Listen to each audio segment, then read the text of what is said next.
السلام عليكم ورحمة الله وبركاته. بسم الله الحمد لله والصلاة والسلام على رسول الله وعلى آله وصحبه أجمعين. أما بعد، أعوذ بالله من الشيطان الرجيم. بسم الله الرحمن الرحيم. رب اشرح لي صدري ويسر لي أمري واحلل عقدة من لساني يفقهوا قولي. ربي زدني علما. اللهم لا سهل إلا ما جعلته سهلا وأنت تجعل الحزن إذا شئت سهلا. أهلا وسهلا ومرحبا بكم. I welcome you all to the class of Tafsir, Alhamdulillah, Rabbil Alameen. And today we are going to do Tafsir of the Tabi'een. And we started the introduction today. We started the introduction with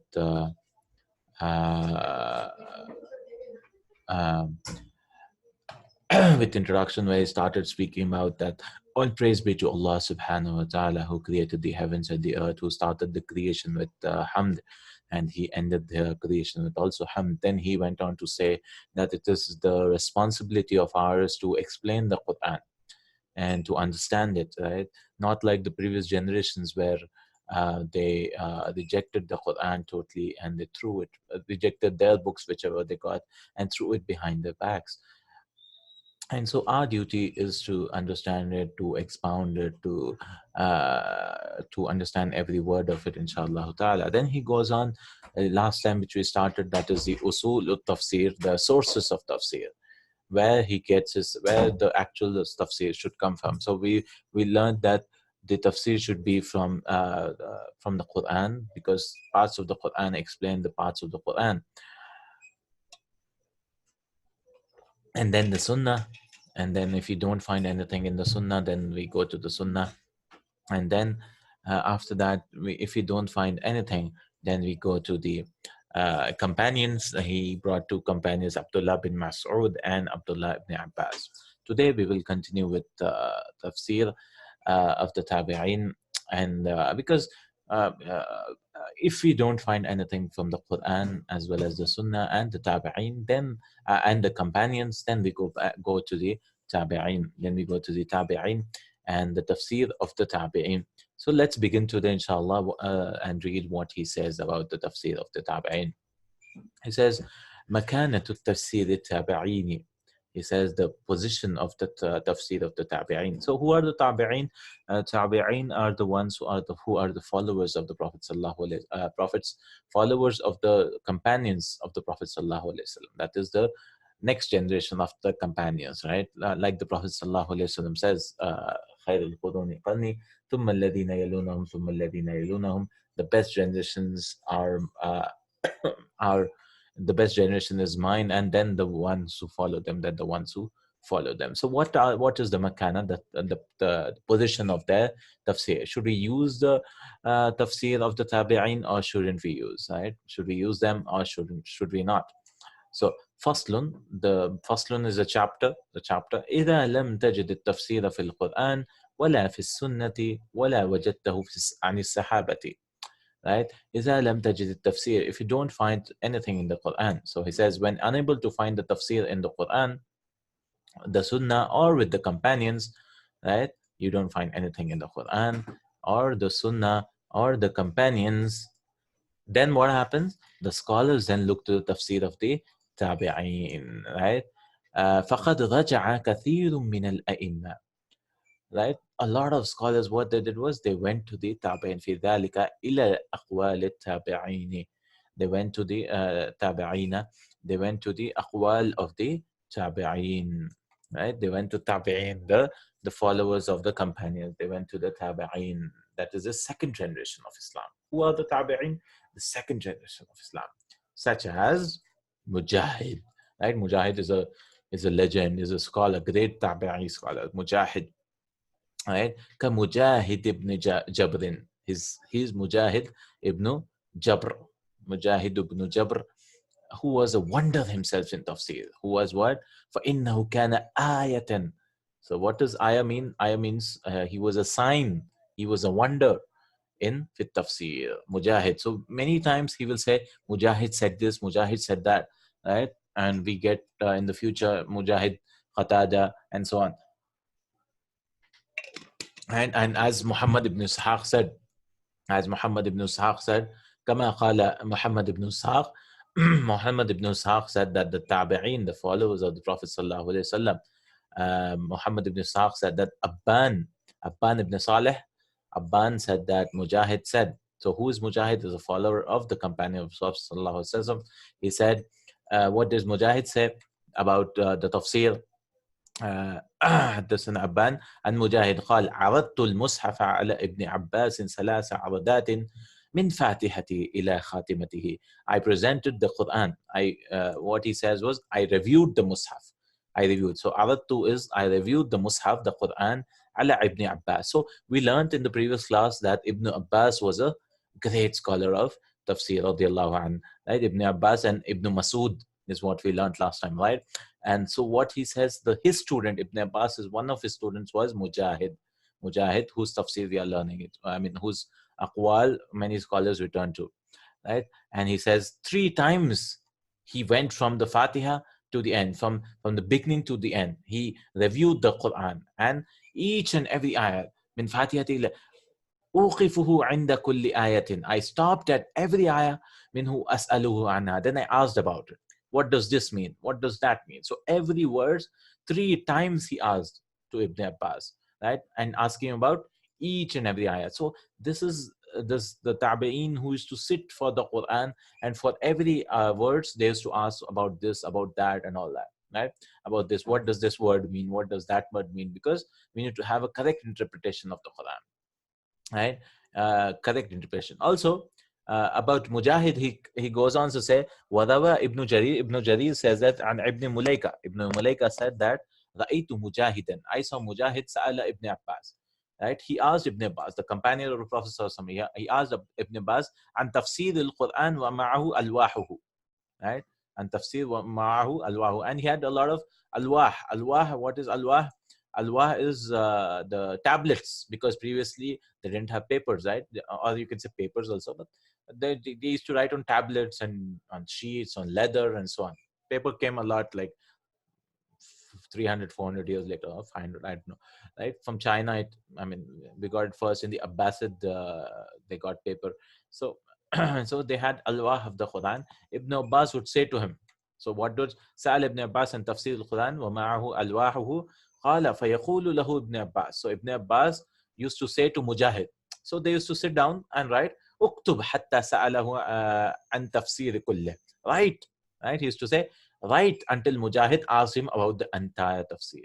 So, right. So where did Ibn Abbas get? He got it from those greater companions as well as the Prophet Sallallahu Alaihi Wasallam. And where did Mujahid get? Mujahid, right? He got it from Ibn Abbas. So Alhamdulillah, Islam has a clear-cut sanad, right? It's called a chain of narration. It's not like people just, people say some things and it goes on. No, we have a clear-cut narration, a chain, right? So that is why Sufyan al-Thawri, the great scholar, had said, وَلِهَذَا Sufyan al-Thawri يقول, he used to say that, إِذَا جَاءَكَ التَّفْسِيرُ عَنْ مُجَاهِدٍ فَحَسْبُكَ بِهِ. Right? If the tafsir of Mujahid comes from you, then it is enough for you, because he has done so much effort, right? If the tafsir reaches you from Mujahid, then it is sufficient for you, right? Then it is sufficient for you that you that is it enough for you, that the tafsir for you, right? Sufyan al-Thawri rahmatullah alayhi used to say that, right? So Mujahid was a great scholar among the tabi'in in the field of tafsir. So there are other scholars also, Sa'id ibn Jubair, he was also great tabi. Sa'id ibn Jubair, wa Ikrima Mawla ibn Abbas, the freed slave of Ibn Abbas, right? Slavery was not like the modern Western slavery, right? Many slaves became khalifa, many slaves became scholars, because slaves were treated like brothers, right? Slaves were treated brothers in Islam. It was not like, and they used to eat better, they used to clothe better than their owners many of the times, right? Because this is how Islam, tolerated slavery. It was not right. It allowed for the mingling of the prisoners of war into the society, because there was no other way of taking the society, of taking the he was the free slave of taking the prisoners or POWs, right? There were no concentration camps or all that, right? They were mixed into the society so well. So this was the way But it was not like the Western slavery, which we know of, which was very bad. That's why slavery was banned. But this was, so many people have a problem that why did Islam have slavery and all that, because it was the system of that time. It was the system of that time. But what happened? Many of them, they was freed, and uh, there was kind of camaraderie, and they become scholars, and we have the whole uh, caliphs coming after them. They become kings also. The slaves became the kings also. So it was not like the modern slavery which we know of. So Ikrima, the freed slave, he was also, rahmatullah alayhi, became a great scholar. Great scholar Ikrima. He was the freed slave servant of Ibn Abbas, the freed slave of Ibn Abbas. Mawla, it's called Mawla Ibn Abbas. Wa Ata ibn Abi Rabah, and we know of Ata. Ata was in Makkah, right? And he was also a great scholar, Ata ibn Abi Rabah. Then Hassan al-Basri, the great ascetic, right? Hassan al-Basri, the great ascetic. These are all the scholars who are there. Masruq ibn Masruq is also, it will come in the tafsir later on. Masruq said this, Masruq said that, right? And was Sa'id ibn al-Musayyib. So there are two Sa'ids generally in tafsir, Sa'id ibn Jubair and Sa'id ibn al-Musayyib. And Ad-Dahhak also, Dahhak, Rabi' ibn Anas, Ad-Dahhak ibn Muzahim, right? Khatada is also a great scholar. Khatada. So these scholars which will frequently come, right? Ata, Sa'id ibn Jubair, Hassan al-Basri, Masruq, right? And Ad-Dahhak ibn Mazdahhak also, and other scholars among the Tabi'in and the following generations. So these are the scholars, right? وَرَبِي وَقَتَادَ وَالدَّحَّاكِ ibn Muzahim وغيرهم من التابعين وتابعيهم ومن بعدهم فتذكر أقوالهم في الآية. So their statements of these imams should be mentioned because they were the closest to the companions, right? And referred to for tafsir. We should mention here that these scholars use a variety of meanings for some words. For some, what happens is they use a lot of meanings because what فيقع في عبارات تباين في ألفاظ يحسبها من لا علم عنده اختلافا فيحكي بها أخوالا وليس كذلك. Right? Sometimes what happens, there will be differences, right? Some people will understand this in another way, some other person will understand in another way, right? There are different meanings for leading those who do not have even knowledge, enough knowledge to think that they conflict. So people may think that, oh, these are contradictions, right? This mean, but, and thus they consider them opposing system statements, but they are not so. They are not so. This is not correct, right? He says this is not correct. Sometimes they, for some of these scholars, would use variation of the same expressions, right? And some of them would use the precise terms. So they're like, they're synonyms kind of, right?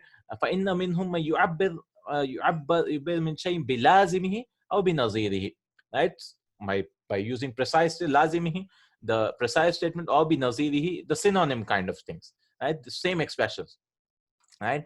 ومنهم من ينص على شيء بعينه والكل بمعنى واحد في أكثر الأمثلة. Most of the time they mean same expressions, right? So these meanings are all the same in majority of instances, right? And those who have sound comprehension see this, and Allah is the one who guides and directs to success. He says that, right? فَلْيَتَّقَطَّنِ اللَّبِيبُ لِذَلِكَ وَاللَّهُ الْهَادِي فَلْيَتَفَطَّنِ اللَّبِيبُ. So this means that the فَلْيَتَفَطَّنِ, and those who have sound comprehension. So he says, he used the word al-labib, labib, sound comprehension. So they will be able to understand it. They will be able to see that the words mean the same. So he brought a paragraph or two paragraphs about the tafsir of the tabi'in, right? Because previously we're talking about the Israelite accounts and tales, right? We should not use these Israelite accounts and tales.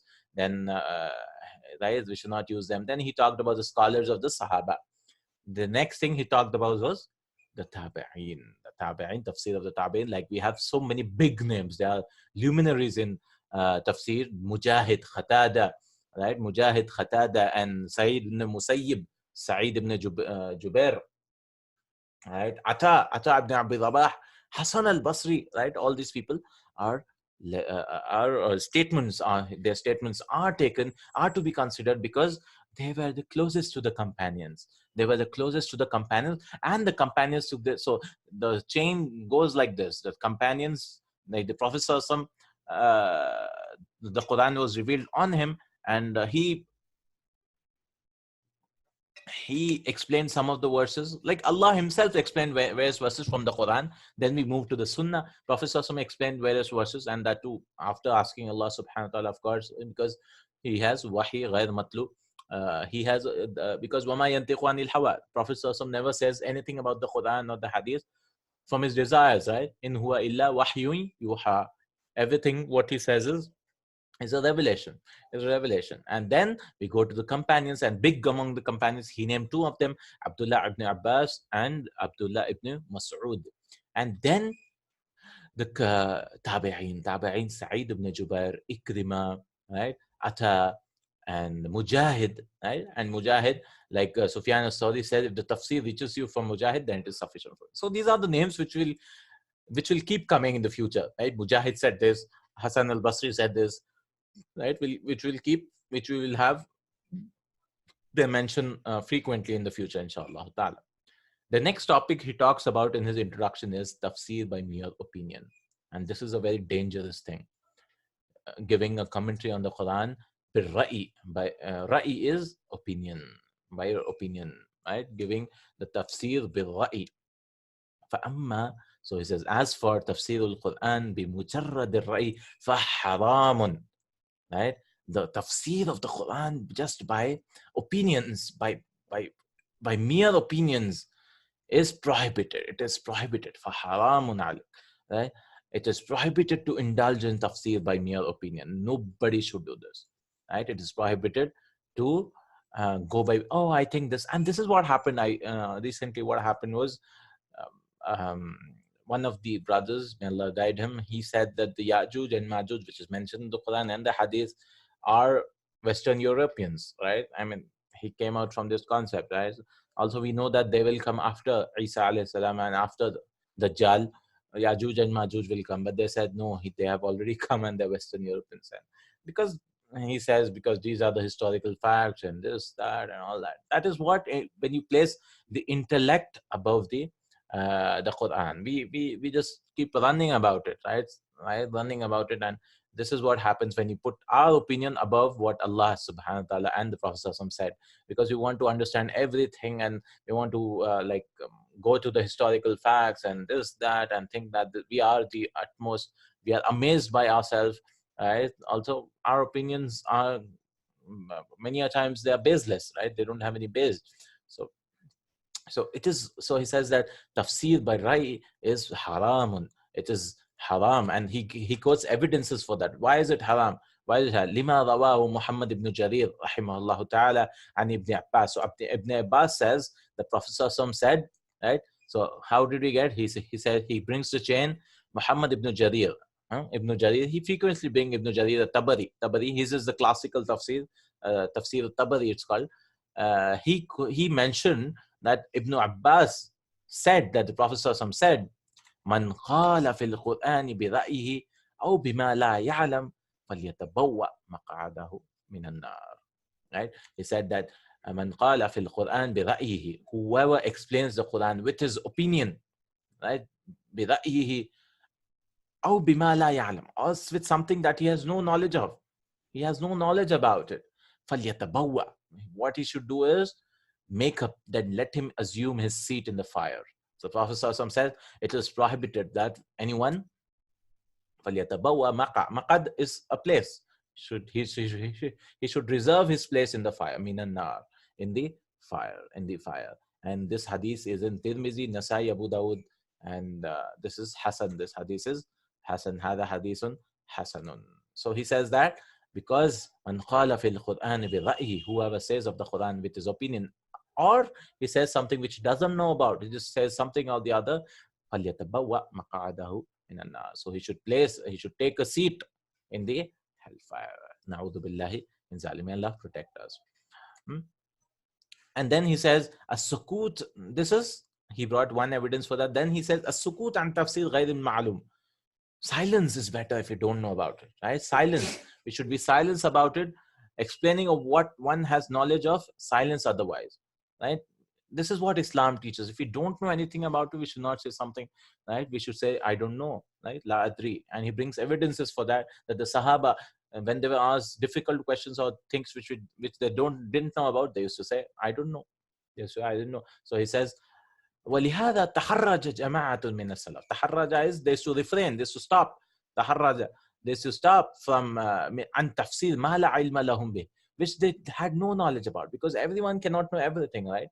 And ما لا علم لهم به, right? The Sahaba, the Salaf are the people of the companions, and the Salaf, the previous generations, right? The first three generations of the Prophet sallallahu alaihi wasallam used to refrain from explaining what they had no knowledge of. ما لا علم به, which they had no knowledge of. They used to stop from that. They used to say, we don't know. And he gives examples for that. For example, again, he brings for Ibn Jarir, كما روى Ibn Jarir, as has been narrated by Ibn Jarir and Abi Ma'mar, right? And Abu Ma'mar says that, and Abu Ma'mar says that, قال Abu Bakr as-Siddiq, right? Abu Bakr as-Siddiq radiallahu anh, Abu Bakr as-Siddiq radiallahu anh said, أي أرض تقلني وأي السماء تذلني إذا قلت في كتاب الله ما لا أعلم, right? أي أرض, which earth will protect me? So the translation, which land will carry me? أي أرض تقلني, أقل يقل is to carry. أي أرض تقلني, which earth will carry me, which land will carry me? وأي سماء تذلني, and which sky, which heaven will shade me, right? Sama is sky or heaven, will shade me. Why? إذا قلت, if I said في كتاب الله ما لا أعلم, if I said about Allah's book that which I have no knowledge of, right? Where will I run from Allah subhanahu wa ta'ala? If I say something which I don't know about the Quran, right?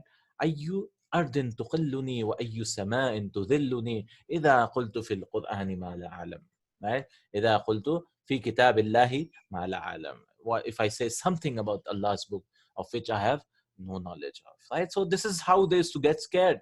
Where will we run if we tell something wrong about the Quran? If we tell something, if we give a wrong commentary? Yes, this is. These days there's so many WhatsApp messages, circulars, send so and so message. Oh, this is nonsense. This is something bad will happen. Send this because Allah has. No, this is nonsense. This is nonsense, right? We should reply to them back and say that this is not, this is all, this is something bad will happen. We don't believe in these things. We don't believe in these things. Something bad will happen. These are called omens, right? Omens, that if you don't do this, this will happen. If you don't do this, this will happen, right? We shouldn't do anything. I mean, we shouldn't even forward or do anything. Forward it to 100 people, 10 people. They'll send some ayah of the Quran or something, and then forward it all. Something bad will happen, and they'll threaten you. This is what used to happen in previous generations also. They used to write letters. They used to write letters and post it to some random post box number, or they used to come and give letters. And in that letter, there used to be a whole big story. Okay, this person read this story, and Allah Ta'ala blessed him with he blessed with money because he wrote this letter 100 times and sent it to 100 people. So those 100 people also got benefited. Then they will start warning. One person didn't read that letter and he threw it away in the dustbin. Next day he was found dead or something nonsense. Right? These are all stories. This is all stories which has no base in Islam. This is all nonsense. Right? And nonsense. People, these forwards have no basis. Any forward we should get, we should ask. There should be evidence from the Quran or the Sunnah, right? Because Islam is a scientific religion. It's not a religion which is based on qeel wa qal, which is just, people say this, people say that. No, for anything what you say, uh, for which you want reward, like they'll say, do this, you'll get reward. So you should ask him, where is it? Right? How did you know that this act is rewarded by Allah subhanahu wa ta'ala, or this act is punished? Right? These are called omens. Like, even we get it from different religions also, but many Muslims are like a black cat crossing the road. Right? Oh, something will happen. There's nothing. There's no omen. Prophet Sallallahu said, "La tiyarata fil Islam." There's no la tiyarata. There's no omens. There's no black cats, or like Americans have this 13th floor. Right? They'll never have the 13th floor in a building because they're scared of so much of the 13th, like Friday the 13th and so on. Right? They don't have 13th. From 12th they'll go to 13 and a half, or maybe they'll put it as 14th, right? Subhanallah. Or they'll do this touch wood because it's coming from the pagan religion that when you say something nice and you fear that it will not happen, you have to touch wood because they believed in the tree of God. I mean, the God of tree. and so on. This is all omens which Islam does not. Inshallah, once we finish book 3, inshallah, we will have, maybe after a few months, once, or maybe after tafsir classes get settled, inshallah, we will have aqidah classes where we learn all these things, inshallah, of what to believe and what not to believe, inshallah ta'ala. Aqidah Mondays, inshallah, Mondays 9:30 p.m. inshallah, in the future someday. uh, when you, after a few months, maybe, inshallah, after Ramadan, maybe, inshallah, because aqidah is so important. People don't know what to believe and what not to, right? Inshallah. So, inshallah. So Abu Bakr Siddiq said that, how can I say something about the Quran, and which land will carry me, and which ayu sama'i tuqilluni wa ayu al-ardi tuqilluni wa ayu sama'i tudhilluni, which sky, which heaven will shade me, if I said about the Allah's book, that which I have no knowledge of, that which I have no knowledge of, right? And he quotes another evidence: وروي أيضا عن أنس بن عمر بن الخطاب قرأ على المنبر, and it was also narrated from Umar radiallahu anhu, Umar, the second caliph of Islam, right? And he read the ayah, وَفَاكِهَةً وَأَبَّا, right? What is fakiha? Fakiha is fruits. And what is abba? Abba is grass or herbage, right? Grass, abba, وَفَاكِهَةً وَأَبَّا. And he didn't know what abba was. He was like, what is abba? Right? It's there in Surah Abasa. فَقَالَ هَذِهِ الْفَاكِهَةُ قَدْ عَرَفْنَاهَا. These fruits we understand, right? We understand. فَمَا الْأَبْ? What is ab? Right? He then said, we know this fruit. What is this abba? Because, right? What is this ab? We don't know. ثُمَّ رَجَعَ إِلَى نَفْسِهِ. Then he said to himself, right? Then he said to himself, إِنَّ هَذَا لَهُوَ التَّكَلُّفِ يَا عُمَرْ. This is what? This is exaggeration. Right? This is exaggeration. Right? I mean, this is like you're just trying to, uh, trying to make your own meanings or something, right? Right? And this statement means that Umar briefly wanted to know the exact nature of Abba, but he had no knowledge, right? But it was evident to him that it is a plant. So he knew that Abba means a plant that goes on earth, just as Allah says, right? So he says that وهذا محمول على أنه رضي الله عنه إنما أراد استكشاف. He wanted to discover its meaning. He wanted to find out its meaning. And what is this Abba going on, right? علم كيفية الأب وإلا فكونه نبتا, because he knew that it is a nabta. It is a plant min al-ard. ظاهر لا يجهل, and it is known, right? There's no ignorance about it. Like Allah subhanahu wa ta'ala says, فأنبتنا فيها حبا وعنبا وقتبا, right? Like Allah says, and we cause therein the grain to grow. Right? Hab is grain. So Allah is saying we cause the grain to grow. Right? The grain doesn't grow on its own. Allah causes to grow. And grapes. Inab is grapes. And grapes and qadba, like clover plants. What is qadba? Is clover plants, the green fodder for cattle. Right? The cattle eat all the grass and stuff. So qadba is also like abba. Right? Qadba is also like kind of like abba, like here, abba. So he just wanted to mind. Then he says, "Hada takalluf ya Umar." He said that this is, exaggeration. You're just trying to find out the meaning. I mean, this is how it is. Wahada warawa Ibn Jarir. Again, he says that Ibn Jarir Tabari says that, and Ibn Mulaika. Right? We heard this name before. Ibn Mulaika. Abi Mulaika says that Anna Ibn Abbas su'ila an ayah. Right? Ibn Abbas was asked about the ayah. So he brought another evidence. So he talked about Abu Bakr Siddiq. He said that, where will I go if I say something wrong about the Quran? Nobody, which land will protect me, right? Will carry me. And he talked about Umar, the great Khalifa. Even he was trying to find out what the meaning of Abba, right? And then he's talking about Ibn Abbas, right? He previously quoted that Ibn Abbas, the great scholar of Tafsir, the great scholar of Tafsir, right? But he says that sometimes what happens, even the greatest person will never know, will not know about everything, right? So when he was asked about an ayah, سُئِلَ عَنْ آيَةٍ لَوْ سُئِلَ عَنْهَا بَعْدُكُمْ لَقَالَ فِيهَا فَأَبَى أَنْ يَقُولَ فِيهَا. So what he's to do is, right, that Ibn Abbas was asked about an ayah, that if any of you is asked about it, he will indulge in its tafsir without hesitation, right? So the scholar says that, right, if we are asked, if normal people are asked, what will happen, right? If you ask, what does this ayah mean? So he'll just start saying something randomly, right? لو سئل عنها بعضكم لقال فيها, right? If you guys are asked about this tafsir, you would have said about it. But what Ibn Abbas used to say, فَأَبَى أَنْ يَقُولَ, he used to reject it, he used to refuse. I don't know about it, how can I say about it? Right? And it's uh, meaning with his opinion, right? How can I say on my opinion? Right? And this narration has authentic chain.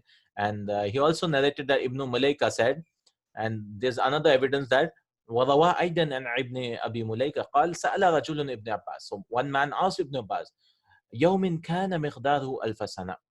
Right? It's in Surah Sajda. Right? يوم كان. So Allah subhanahu wa ta'ala described that the day of judgment, I mean the day, the space, the time thereof will be of 1,000 years. Right? The time thereof will be of 1,000 years. يوم كان مقداره ألف سنة. That is one day of the Qiyamah will be equal to 1,000 years. In one ayah he says this, and in other ayah Allah subhanahu wa ta'ala says, فقال له ابن عباس فما يوم كان مقداره 50,000 سنة. In another ayah Ibn Abbas asked him, what is يوم كان مقداره 50,000 سنة? Another time Allah subhanahu wa ta'ala says, the day whereof one day is equal to 50,000 years. Right? 50,000 years. So which day is this? So one time it is 1,000 years and 50,000. Inshallah, when we get to the tafsir, we'll talk about this, right? Because one is talking about the angels traveling to Allah subhanahu wa ta'ala, and the other is the day of judgment, inshallah. We'll talk about it. Like the traveling distance is 1,000 years and this is 50,000. As far as I remember, Allahu alam, right? This was the explanation, right? But so the man said, so he, Ibn Abbas asked him about it. So you're saying 1,000 years, the tafsir of this ayah, but how about this ayah? There's 50,000 years also. The man said, فَقَالَ لَهُ الرَّجُلُ إِنَّمَا سَأَلْتُكَ لِتُحَدِّثَنِي. I asked you so that you should tell me about it, right? I am asking you a question and you're asking me back. فَقَالَ Ibn Abbas, right? I only asked you to tell me. فَتُحَدِّثُنِي. I only asked you to tell me. Ibn Abbas says, هما يومان ذكرهم الله تعالى في كتابه. Those are 2 days which Allah mentioned in the book. الله أعلم بهما. He said Allah knows better about it, right?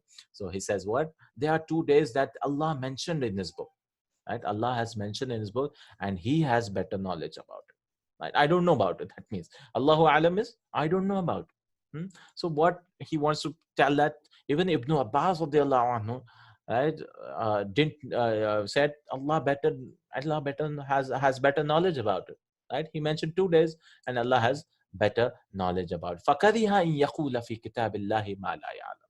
So he disliked to tell about Allah's book. He did not. So this is Islam. Islam teaches us to tell us I don't know, right? To tell la adri, I don't know. If you don't know, you don't know, right? You should not concoct things, right, just to please the people or please anyone, right? This is how the Sahaba were, the great companions, the great scholars were, right? And it is said that Imam Malik was asked so many questions, like 20 questions or something, and he replied for only 3 or 4. And for the rest, he told, I don't know. So the man traveled for so far. He came from Egypt or someplace, yeah? He came from Egypt to Medina. Imam Malik was in Medina. So he said, I am coming from Egypt, traveling for 7 months or something, 6 months, or because those days used to take so much time. And what should I go back and say? So he said, Imam Malik said, go back and say that Imam Malik said that I don't know. This is what you go back and say. He says he doesn't know. That's what you'll say. What else would you say, right? It's not that just because he came for 6 months of travel and all, how can I create an answer, right, of things which I don't know about? And there's no shame in not knowing. So, and because humans are like that, right? Nobody can know everything. So he brings another evidence. وقال الليث أن يحيى ابن سعيد عن سعيد بن المسيب, right? And the Lays ibn Yahya ibn Sa'id. So Yahya is the son of Sa'id ibn Musayyib. Yahya ibn Sa'id, I think. And Sa'id, about his father, that he's to talk about what he knows of the Quran, right? He's to not talk about what he doesn't know, right? أنه كان لا يتكلم إلا في المعلوم من القرآن. He is to not speak only the things which he knows about the Quran. And he brings another, he's talking about Sa'id ibn al-Musayyib. So he brought about the Sahaba. Now he's talking about the Tabi'in. Tabi'in also used to do that. They used to say, I don't know about it. If someone asks you something, oh, I don't know about it, right? So he says, also Ayyub ibn Aun and Hisham al-Dastawi narrated that Muhammad ibn Sirin said, I asked Ubaidah, meaning as-Salmani, and Ubaidah, he asked, so he says that سألت عبيدة يعني السلماني عن آية من القرآن. So Ubaidah, he asked Ubaidah al-Salmani, فقال ذهب الذين كانوا يعلمون فيما أنزل القرآن فاتق الله وعليك بالسداد. So that's what he answers, that those who had knowledge about the circumstances surrounding the revelation of the Quran have perished. Like, people have died. I mean, those who had knowledge have died, right? Those who had knowledge had perished.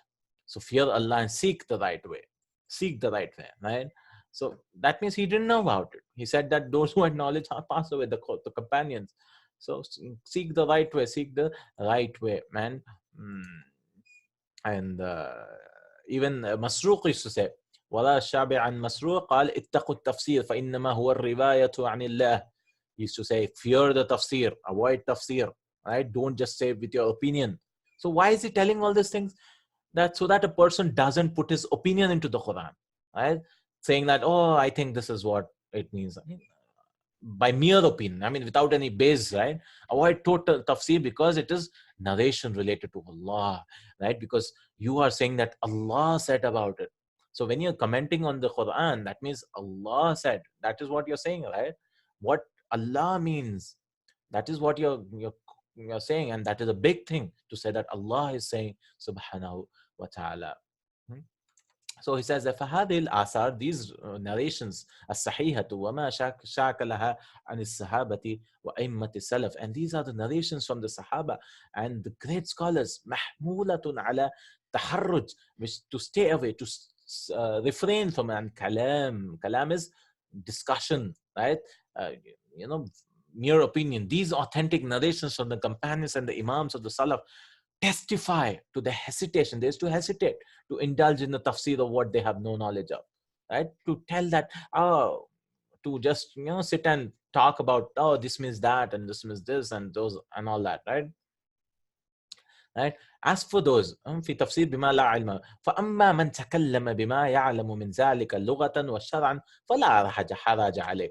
But as for those who speak about what they have linguistic and religious knowledge of, right? It's not like totally we are prohibited, but like we are not talking about the linguistic meaning of it or the religious knowledge of it, then there's no sin, there's no problem in that case, right? There's no problem, right? These are exceptions because he's talking about what he knows from the Quran and Sunnah. knows of the Quran. ولهذا روي عن هؤلاء وغيرهم أقوال في التفسير ولا منافة لأنهم تكلموا فيما علموه. Because even the scholars told that, okay, I think this is what it means, because they spoke of the religious knowledge, right? They spoke of hence the scholars and the imams, including the ones we mentioned, right? All the mentioned, issued statements of tafsir and spoke about what they had knowledge of, right? Because they were sure about what they were speaking about, but avoided what they had no knowledge of. So they stopped saying that what they had no knowledge, they said, no, I don't know about it, right?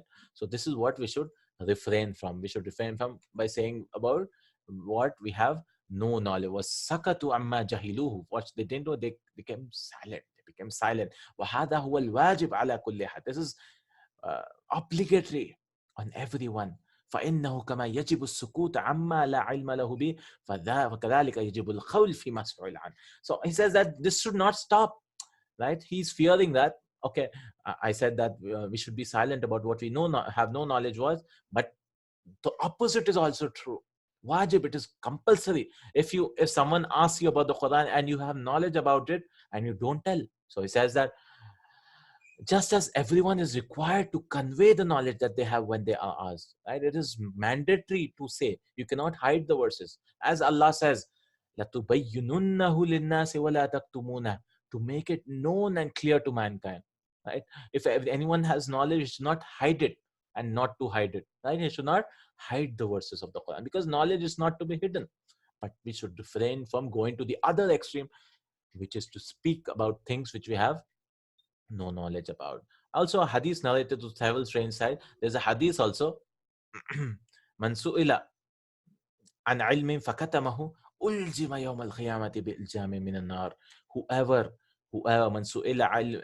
is asked about knowledge that he knows but hid it, right? He knows that there's in the Quran, there's a hadith about it. Fakatamahu. So what uljima yawm al-qiyamah? He will be, branded Uljima will be tied. Uljima yawm al-qiyamah, on the day of judgment, bilijamin min an-nar, with a muzzle, uh, muzzle like with a knot, maybe something made of fire on the day of judgment, a muzzle, right? With a muzzle made of fire on the day of judgment. That is, he'll be burned. I mean, he'll be burning in the fire. Wal-'iyadhu billah. So this is what he had to speak about, the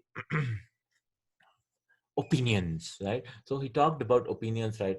Opinions is totally prohibited, right? We should not speak on mere opinions, and to speak about tafsir bi rai is totally prohibited. But sometimes what we have knowledge about, what the scholars did, they spoke about it, right? And he brought various evidences, like Abu Bakr Siddiq saying that which earth will carry me, right? And which sky, ayyul ardi tuqilluni wa ayyus samai tudhilluni idha qultu fi kitabillahi ma la alam, right? So this is what right. And it doesn't mean that we become to the extreme side, we don't speak about the Quran, we don't talk about it at all. No, no, no, that doesn't mean. So he says that if anyone asks you a question and you know about it, then we should convey the knowledge that they have when they are asked, right? Like Allah said, لَتُبَيِّنُنَّهُ لِلنَّاسِ, you should make it known, you should make it clear, وَلَا تَكْتُمُونَ, and don't hide it, don't hide it. This is what the previous people did, right? This is what other religions do. They hide. Only certain class of people should read the Quran, nobody else should read it. You don't have so much knowledge, how dare you read the scripture, right? And so on. But this is not about the Quran. Quran is to be read by everyone and to be understood, right? So then he talks about the Makkan and Madina surahs. The Makkan and the Madina surahs. they didn't translate the وجوه التفسير. قال ابن جرير حدثنا محمد بن سفيان قال ابن عباس التفسير العربة وجه تعرف العرب من كلامها. Oh, they didn't translate that. Okay, they didn't translate this paragraph. So Ibn Abbas said that. Let me try to translate. وجه تعرف العرب من كلامها. There are four types of tafsir. One is a type which you'll understand from the talk of the Arabs. العرب من كلامه وتفسير لا يعذر أحد بجهالته, and tafsir which everyone should know, right? A kind of tafsir which is basic tafsir. So one tafsir is linguistic maybe, and the other tafsir is which everyone, لا يعذر, there's no excuse for anyone بجهالتها. I mean, they should know about it, like tawheed, right? There's no excuse for knowing, oh, I don't know about tawheed, right? But tafsir, and the third type of tafsir is tafsir which the scholars know, يعلمه العلماء. And the last type of tafsir is tafsirun la ya'lamu ahadun illa Allah, right? And there's a type of tafsir which only Allah knows. Nobody knows about it, like alif lam mim, right? Nobody knows what those three letters mean. Nobody knows. So this is a type of a tafsir which only Allah knows. So there are four types of tafsir. He said there are four angles of tafsir. One, a linguistic, which you'll get it from the talk, the speech of the Arabs, and tafsir, which everyone should know, the basic tafsir of the Quran, right? And the tafsir which only the scholars know when they're studying and stuff, and the tafsir which only Allah subhanahu wa ta'ala knows. No, they didn't translate that paragraph. We tried to translate it. They went to the next paragraph, as-suwar al-makkiyatul madaniyah, right? So what are the Makki surahs and Madani surahs? So the scholars have divided, right? The tabireen and scholars have divided Makki and Madani. The surahs revealed before the Hijri, before the hijrah of the Prophet, the migration of the Prophet are called Makki surahs, and after the migration are called Madani surahs. This is not to be understood as revealed in Makkah and revealed in Medina. No, no. The surahs which are revealed. So migration was here, right? 10th Hijri. This is 10th Hijri. Sorry, not 10th. 13th year of 13th year of prophethood, right? 13th year, because he 13th year, or you can say inshallah, Makkan and Madina surah. So they are the what these surahs tell you when they were revealed, right? Makkan surahs and Madina surahs, right? They will tell you the Makkah surahs and Madina. So we know that the Prophet ﷺ lived in Makkah for 13 years, right? So this is like 13 years. 13 years. This is 13 years. 13 years, right? 13 years. And then he lived for another 10 years here, right? In Medina. 10 years in Medina. So total 23 years of prophethood. 23 years of prophet. So what is Makkah surahs? All surahs revealed here. Right? All surahs revealed in the first 13 years are all Makkah surahs. Right? Makki. It's called right? Suratul Makkiyah. It's a Makki surah revealed in the 13 years. All surahs revealed in the 10 years are Madini. This is what is this line? This is called migration. The Prophet ﷺ was forced to migrate, right, from Makkah to Medina. The Meccan people was torturing the Muslims so much that they had to migrate to Medina. From Makkah, they went to Medina to, right, to safeguard themselves from the torture and from the persecution of the Quraysh. So, because many times what happens is, many people get confused and they think that Medina surah, because in these 10 years, many surahs were revealed in Makkah also, because there were wars, right? There were several wars, Badr, Uhud, and so on. And Fateh Makkah also happened during the 10 years. And Prophet ﷺ was back in Makkah, but they are also called as Medina itself. Why? Because it's not the location, it's the time which matters, right? Makki, generally speaking, these 13 years are all Makki and these are all Madini. Means the place of revelation is also Madini, Medina itself. But many times what happens was Prophet ﷺ was somewhere else. He was fighting a war somewhere, a battle somewhere. So it doesn't mean that surah becomes something else. No, that is also Medina. It is this surah. So what are the Madini surahs? What are the Madini surahs? So he says that he gives a list of all the surahs. Right? He says Rawa Hammam ibn Qatada. So Qatada, right? We just learned about Qatada. So he will bring all these scholars, the tabireen. Qatada said that Surah Baqarah is Madani, right? Surah Baqarah, Ali Imran, the second, the third is Madani, and Nisa 4, Maida 5. These 5, gives all the Baqarah, the rulings, the basic big rulings. These are very big surahs. Right? They give you so many rulings. So the Baqarah, Al Imran, Nisa, and Maida. They give all the rulings. Then we go to Bara'a. So the Tawbah, what it does is, it talks about a lot of the Surah Tawbah talks about Munafiqun. Baqarah generally talks about rulings as such and also about Jews. Al Imran talks a lot about the Christians. And Nisa is all about the rulings and the people who are weak, like the orphans and so on, right? Al-Maida is all about, most of it kind of is all about rulings of food and hunting and so on, Maida. Then Bara is all about the hypocrites. Baqarah also has that about the hypocrites, the people who say munafiqun, people who say they are Muslims, but inside they're plotting against Islam. They're against Islam, Bara. Then there's Surah Ra'd. Right? Surah Ra'd is also Madani. Many Surah Ra'd, then Nahl, Madani. Right? Then Surah Hajj. 1 second, let me open about it. Surah Ra'd.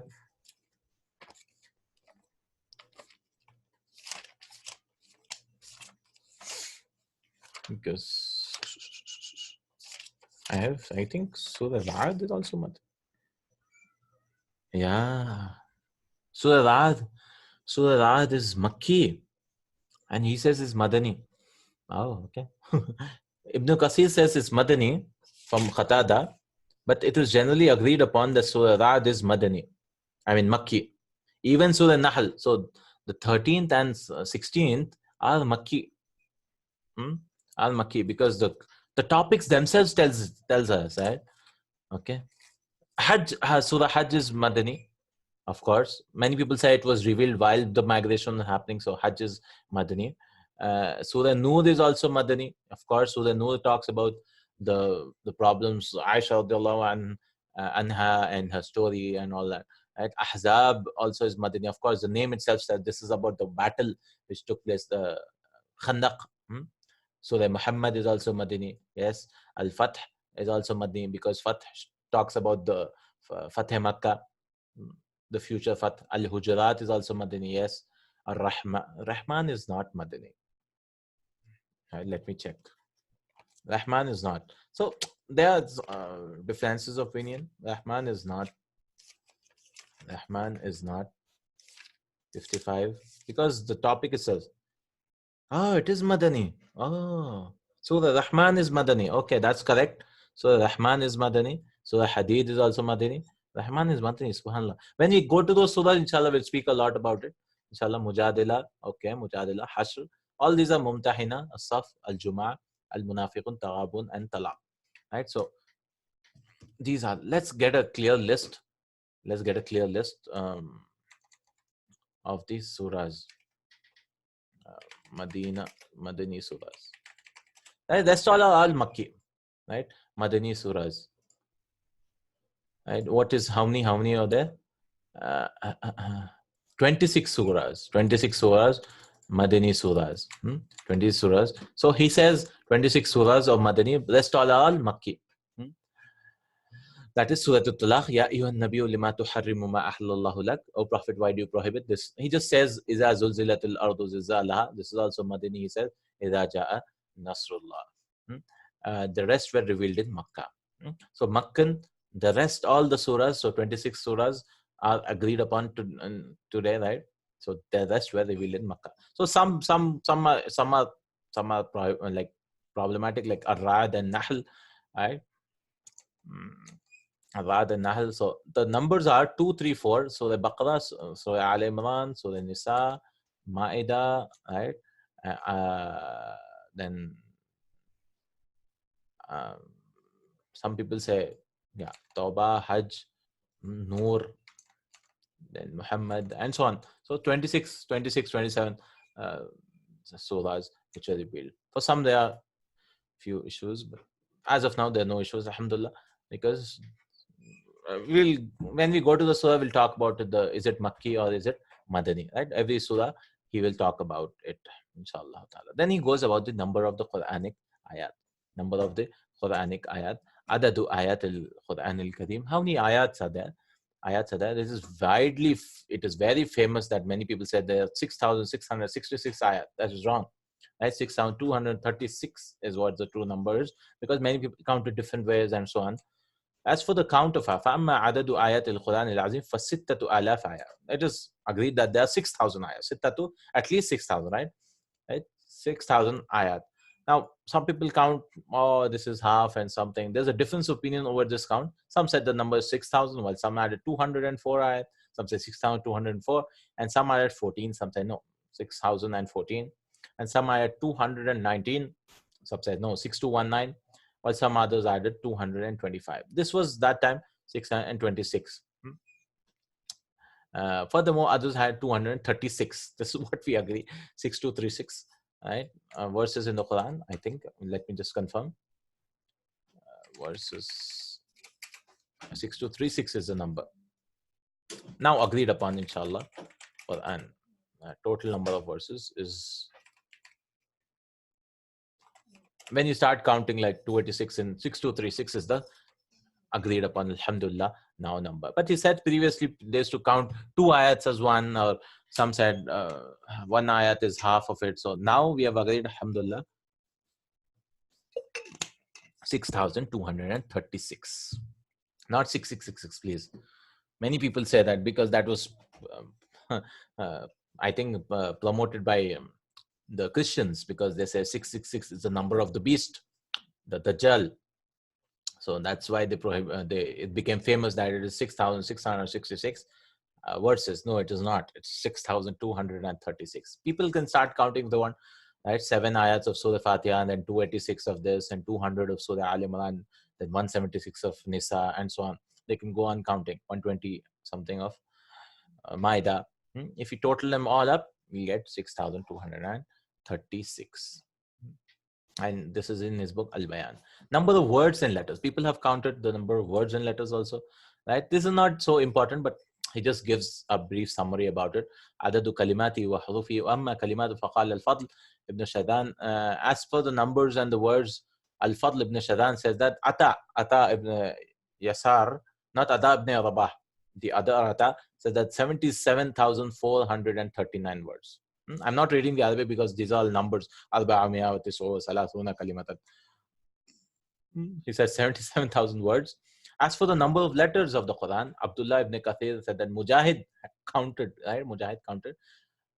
They counted the Mujahid, the student of Ibn Abbas. He said that this is our count of letters in the Quran. So he said 321,180 letters. So which number is this? 321,000. So 300, then you write 21,000, 180 letters. Oh, let's write it down. So what is 300? 300, like this, 21,180 letters. This much. I don't know what the translate. Let's look at the Arabic, what he says. The Arabic. I don't know which number he's talking. 300 means what? 300,000 or 321,000. Oh, okay. 321,000. 3,21,000. Okay. 180. I think this is what he means. 3,21,180. Okay. 321,000. Okay. Fine. 3, 2, 1. These are the number of letters, right? وقال عبد الله هذا ما أحصيناه من القرآن وهو 300,000. So he said 300,000 21 ألف حرف, right? ومئة حرفا, and 20 مئة is 100 and 180. Okay, fine. Okay, this is not so important. Al-Fadl said that Ata ibn Yasaid Quran has 323,015 letters. So many people counted different letters because some don't count the alif, some don't count the waw, right? So these are the where some Al-Hajjaj gathered the readers. So Hajjaj ibn Yusuf also gathered those who memorized it and scribes and said, tell me about the entire Quran. How many letters does it consist of? So Hajjaj also asked the people, the Hufaz, they said we counted 340,000. So some are saying 20,000, 23,000. Some are saying, right, 40,740 letters. Let's see what the modern count says. Total number of letters agreed upon now in Quran. 320,000. Oh. Let me open this up. 1 second, please. Chapters 104 is fine. Verses 6,236. Words 157,000. What did these people say? How many words they said? 77,000. The real count today is 157,935. And letters is 6,68,000. Oh, maybe because the script has changed and okay. It got doubled. They're saying 3,21,000. The actual count today is 6,68,684. Right. This is the count. If anyone, QuranStatistics.com. Chapters, verses, words, non-repeated words, and letters are these many. Minim word and so on. Right. These gives you the words, like Fatiha has these many words, characters, these many letters. This gives you the total of all the chapters. Okay, fine. I mean, it's just for statistical purposes. Now, dividing the Quran into parts. Now, we know that the Quran is now divided into 30 parts. When did that happen? Fil juz.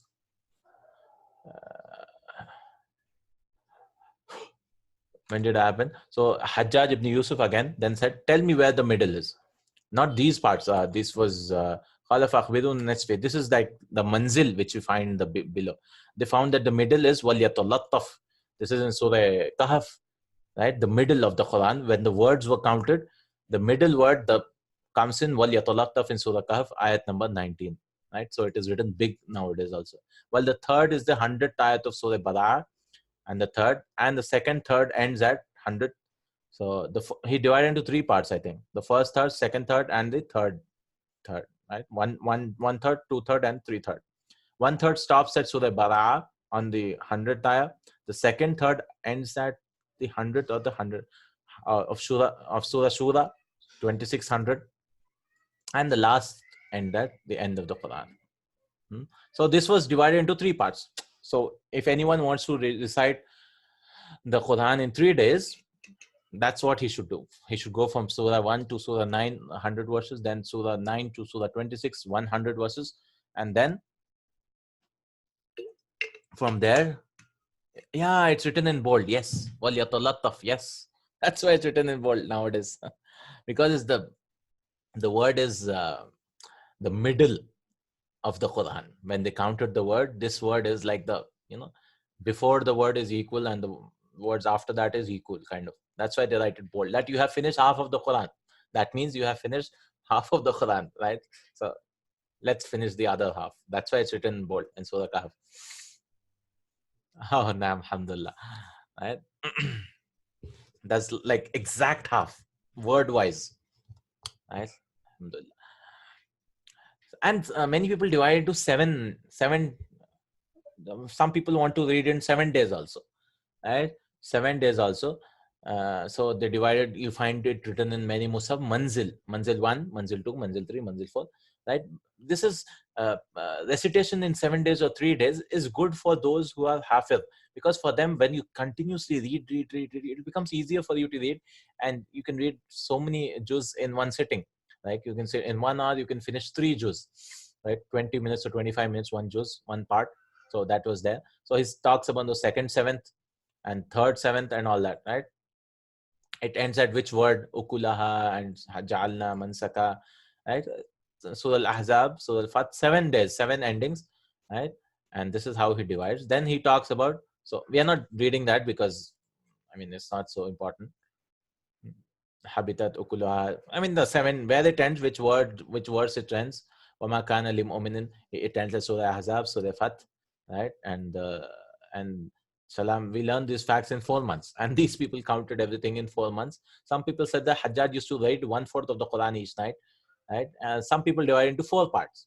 So one part he ends at Surah Anam, ayat number 6, the second at Waliyatulattaf, the third at Surah Kahf, I mean the third at Surah Zumar, and the last 4th at the end of the Quran. So you can divide it into 4 parts, you can divide it into 3 parts, right? The most popular one now has become 30 parts, because nobody can read 3 parts. I mean, because Quran is to be read again and again and again, right? So people divided into, okay, I want to do it in 3 days. So they divide into 3 parts. Some people say no, 4 days. Some say 7.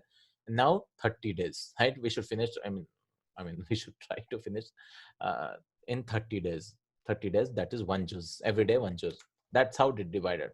At tahzib wal tajziya, right? Tahzib, the hizb, which is there, hizb. التجزئة فقد اشتهرت الأجزاء من الثلاثين. It became famous that 30. It became famous. People liked it, that this division, which are used in various schools and so forth. We mentioned the hadith that the companion used to divide the Quran by juz. There's a hadith also that the companion used to divide by a juz, not surahs. This hadith is recorded in Musnad Ahmad and so on. So Sahaba also had this. They also had this, that the Quran should be divided into so many juz. Juz is a part, right? They divided the Quran not by surahs, because a surah like Surah Baqarah goes to 2.5 paras, right? 2.5 juz, right? So not by surah, but by juz. So it helped, like it's like equal juz, right? Because some surahs are big, some are small. So we want equal parts. Equal parts. Each juz consists of 20 pages, right? So they used to recite it like this, like a third, a fifth, a seventh, a ninth, 1/11.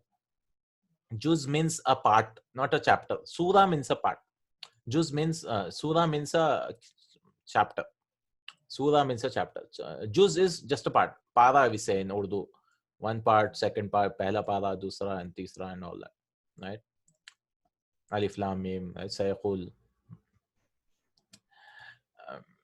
Okay. So many of them used to read like. Now what does surah mean?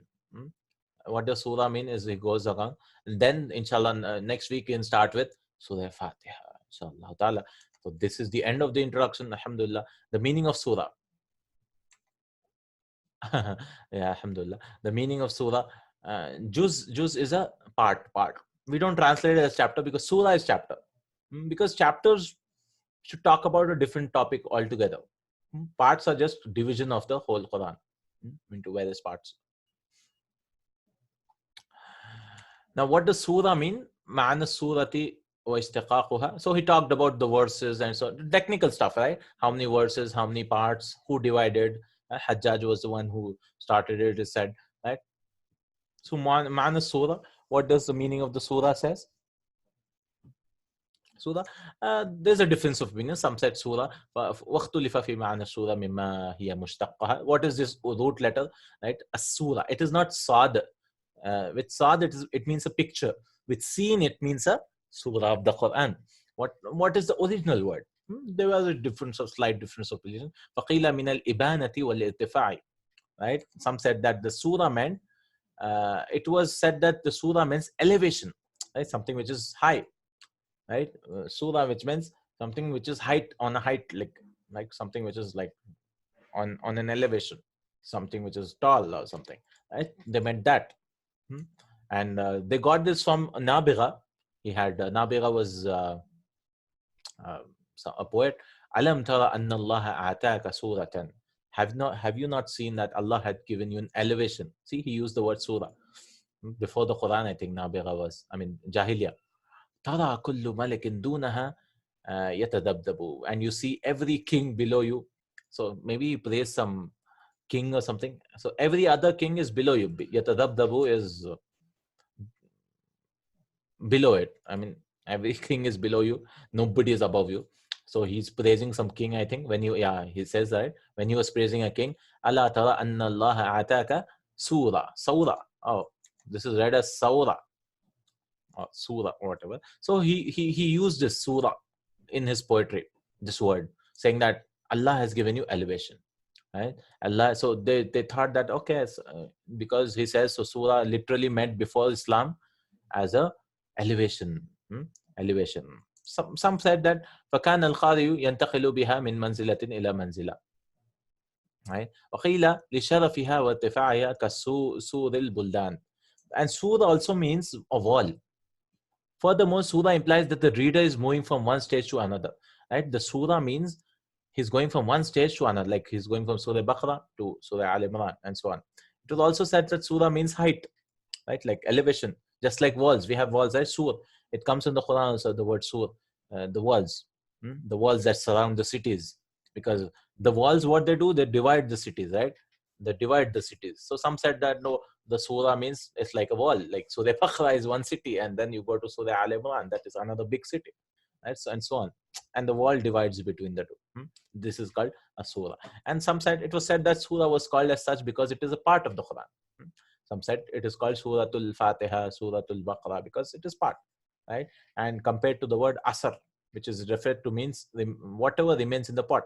So they said it means asr, like because it is a part of the Quran. So like if you have some water in a pot and something remains, it's called asarun.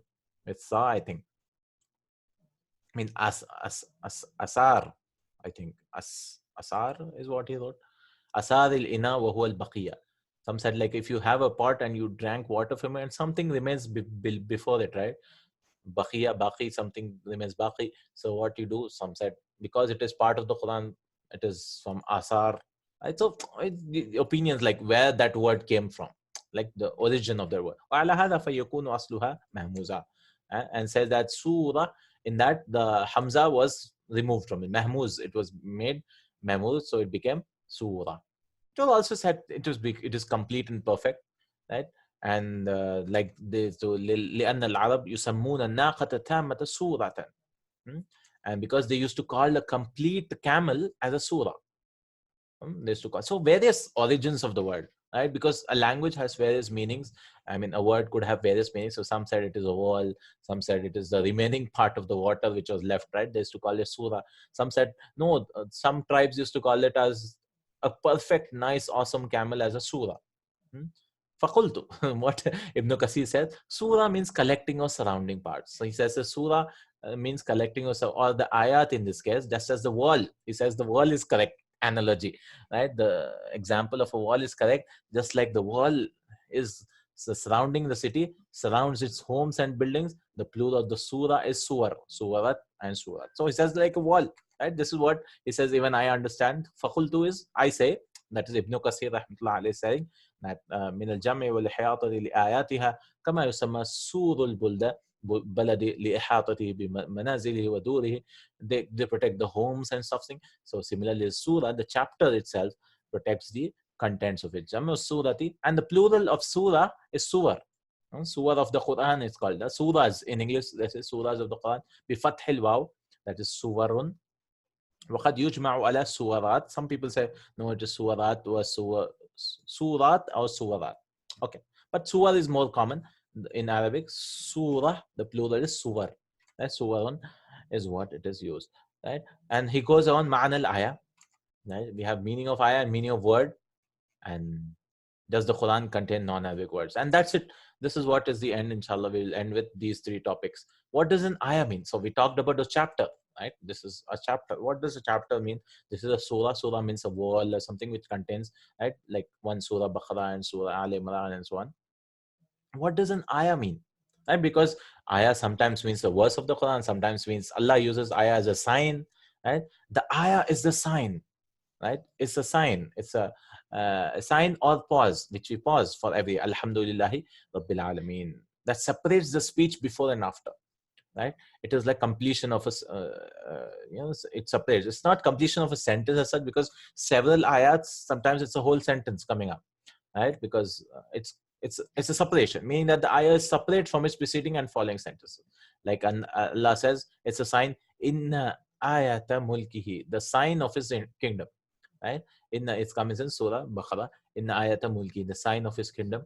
It was also said ayah meaning a wonder, right? Because ayah is a sign, a wonderful thing, right? So there are 6,236 ayahs in the Quran. That means 6,236.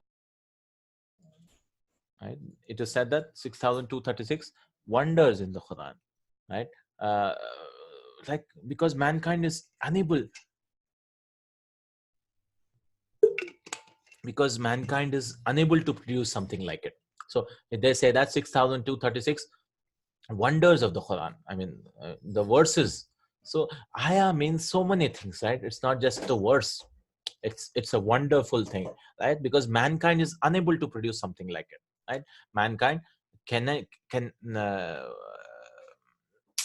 unable to produce something like it. The plural for ayah is ayat and ayah. But ayat is used for salat ayat for jama'a ayatun ayun. Oh, some people say the plural is ayun, and some say ayatun ayayun. So he says that ayah is also means wonder, right? Wonder. And ayah is also means alama. Alama is a sign. It's a sign of ending. And it's also ajabun. It's like a wonderful thing, you know, and so on. Then what does a kalima mean? Kalima means a word. What does kalima mean? Kalima, as for the word kalima, it means one word. It means one word which might consist of two letters such as ma and la. The kalima might also contain more than 10 letters. It just comes in the Quran. لَيَسْتَخْلِفَنَّهُمْ. It consists of la, ya, consists of 10 letters. This is a word. One word, two letters, as well as till 10. Or anulzi anulzimukumuha, right? This is Surah Hud. Anulzimukumuha. لَيَسْتَخْلِفَنَّهُمْ وَأَنُلْزِمُكُمُوهَا, right? Mukumuha. Surah Hud. فَأَسْقَيْنَاكُمُوهُ. This also comes in Surah Hijr. So it consists of 10 letters, 1, 2, 3, right? وَتَكُونُ الْكَلِمَةُ وَاحِدَةً آيَةً. Or it could be one word also. Also, kalima might consist of entire ayah also, right? So one word can also be one ayah, like wal fajr. It's ayah. It's of words number 1. Wadduha wal layli idha saja, right? Wadduha. This is one word kind of, right? We don't generally see the wa. We don't count wal asr, because this is by the. So these two words form a ayah also. Further, the scholars of Kufa said that each of alif, lam, mim, taha, yasin is a kalima. So all these huruful muqatta'at also, they also word. Right? And I know of only one ayah that is one word. And some people say these are actually two words. So what is one word and ayah also? Right? This is words also. It's a word. Mudham matan. It comes in Surah Rahman. The green in color or something. Mudham matan. It means. Right? Will come when we come to Surah Rahman. This is one word plus it's a verse also. So this is what he talks about it. Then next thing he talks about it is last thing he talks about it. Right? إنما وغيرهم لا يسمى مدهمة بسورة الرحمن. العجمة والقرآن. Ujma is, does the Quran contain non-Arabic words? Al-Qurtubi says there's a consensus that the Quran does not contain any non-Arabic words, because Arabic many times they've taken from the Greek, Latin, I mean the normal spoken Arabic, but the Quran does not contain. But there are some non-Arabic names in the Quran, like Ibrahim is non-Arabic, Abraham, Nuh is non-Arabic, Lut al-Islam, right? And they disagree over whether there's anything in that is exclusively not Arabic, right? Some people say that uh, some people said there are non-Arabic words, but it is shared between various languages. It's not like it's not it's not totally non-Arabic or totally Arabic. These words are shared, shared between Arabic. So they didn't translate much. I think in the Arabic he told a lot. قال القطبي أجمعوا على أنه ليس في القرآن شيء من التراكيب العجمية. There's no foreign words in the Arabic in the Quran. وأجمعوا أن فيه أعلاما من العجمية. Their names. علم is علم, proper nouns, right? like كإبراهيم ونوح ولوط. واختلفوا هل في شيء من غير ذلك بالعجمية. فأنكر ذلك الباقلاني. Oh, they translated fully. ما وقع فيه مما يوافق العجمية فهو من باب ما توافقت فيه اللغات. So which is what من باب ما توافقت فيه اللغات, which have agreed, which have been shared in the language. So this is what is the introduction he brought. خلاص, right? And this is what in the introduction. So introduction, he gave a whole picture. Right? Introduction, he talked about how about the praise of Allah subhanahu wa ta'ala, right? And he talked about how the previous people left the Quran and so on. And he talked about the various sources of the Quran, right? He gave a whole introduction before. Imagine him sitting and writing in the dark, in his darkness of his room with just a candle, and he started to write this tafsir, right? And so he gave an introduction. Then he talked about the sources from the Quran. The Quran explains the Quran. Then the Quran is explained by the Sunnah. We look at the Prophet ﷺ, then we go to the companions, and he gave two examples, Abdullah bin Abbas and Abdullah bin Mas'ud. Then he talked about the tabireen, which we did today. Right? Tabireen, the several great tabireen, the followers of the companions like Mujahid, Qatada, Hassan al-Basri, Sa'id ibn Musayyib, and so on. Right? They were legends in tafsir. And then he talked about talking about the Quran with just an opinion, right? That is prohibited totally, right? We cannot just give opinions and give various examples for, like Abu Bakr Siddiq saying that, where can I go? Where can I run away from if I say about the Quran, right? Which land will carry me? Ayyul ardi tuqilluni wa ayyus samai tudhilluni. Which heaven will shade me? إذا ما قلت ما في كتاب الله ما لا أعلم. If I say something about the Quran which I don't know, so that is prohibited. Then he talked about the technical stuff, how many surahs are there, how many ayats are there, right? And then he said, right, and how many, what is, then he explained also, right? Alhamdulillah, he explained what is a surah, right? What is a kalima, right? What is an ayah, where did it originated from, and so on. Then he said, are there any non-Arabic words, right? So he said that there could be some names and there could be some differences around. But he says that even if there are some non-Arabic words, like people say there are many non-Arabic words, they say that it is shared between various languages. It's not like they are like it's the origin is totally of Greek or Latin or so on. They are like shared between various languages. So that is what he gave his introduction. Next week we'll start with Surah Al-Fatiha, and there are several issues in Surah Al-Fatiha, right? So he begins the Surah Fatiha. Next week, inshallah, we'll go into the tafsir of Surah Al-Fatiha, inshallah. And as someone has suggested, inshallah, after we finish Surah Al-Fatiha, we'll go to the last juz. Inshallah, we'll go to the last, and that's how we will do. We'll do the 30th Amma para, the Amma, juz Amma. Then we'll go to the 29th, 28th, 27th, maybe till 26th or 25th, inshallah. Then we'll come back here for Tafsir Surah Baqarah, because the benefit of the same time which we spend on those surahs, which are very short, because we can then pray in the salah, then we can understand them, inshallah. So we will go to Juz Amma after we complete Surah Fatiha, inshallah. Right, inshallah. Inshallah, every week we will try to understand some of the Quran. This is the main tafsir which we are starting, Suratul Fatiha, which we recite in every salah, right? And which was revealed in Makkah. So he's every surah he will say that it was revealed in Makkah or Medina. That is Makki. Is it Makki or that is Madani surah? Inshallah, Suratul Fatiha. Inshallah, next week is our goal. Inshallah Taala. Jazakallahu khair. Subhanakallahumma wa bihamdik. Ashhadu an la ilaha illa ant. Astaghfiruk wa atubu ilayk.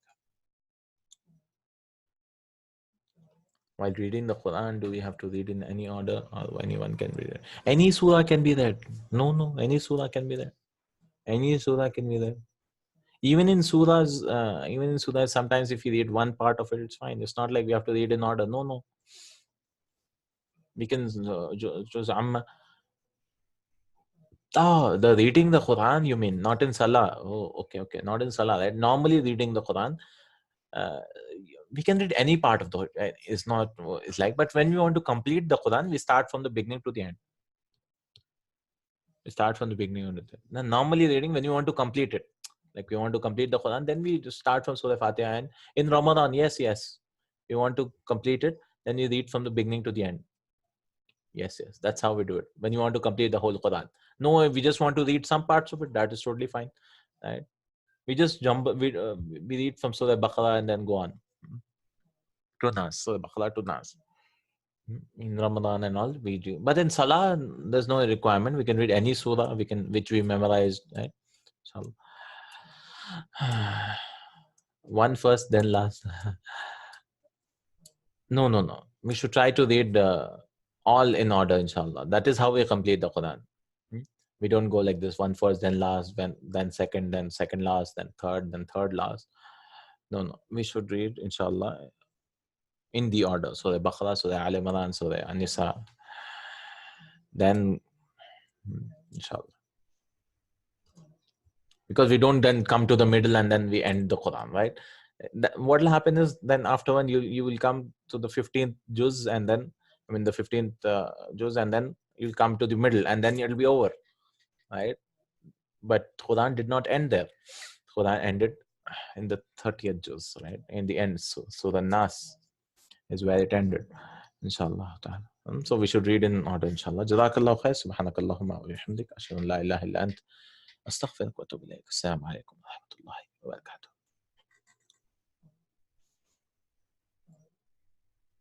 كانوا قليلا